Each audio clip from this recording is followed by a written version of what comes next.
আমি মাননীয় প্রধানমন্ত্রীকে অনুরোধ করছি আজকে ইন্টারিম গভর্নমেন্টের 18 মাসের সকল কিছুর জন্য আপনি দুর্নীতি দমন কমিশনকে নির্দেশ দেন।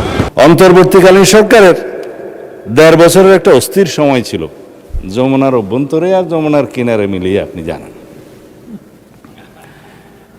সেই সময় আমরা কাগজটা কোথাও দিয়ে দিই, আমরা দেখেছি যারা আজকে করাপশনের জন্য হিসাব নিতে বলছেন এবং ব্যবস্থা নিতে বলছেন, ফরেন লোনের কথা বলছেন, আমি মাননীয় প্রধানমন্ত্রীকে অনুরোধ করছি আজকে ইন্টারিম গভর্নমেন্টের 18 মাসের সকল কিছুর জন্য আপনি দুর্নীতি দমন কমিশনকে নির্দেশ দেন।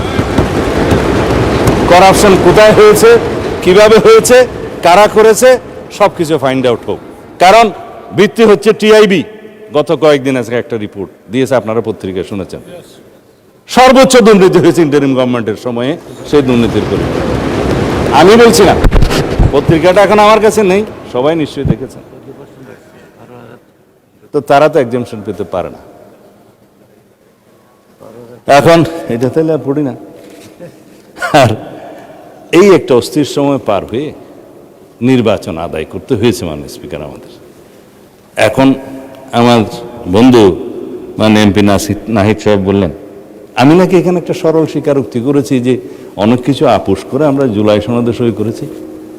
হ্যাঁ, আমরা নির্বাচনের স্বার্থে জাতীয় স্বার্থকে রক্ষা করে জুলাই সনদের সবাই মিলে আমরা সমঝোতায় এসেছি এবং আমরা স্বাক্ষর করেছি।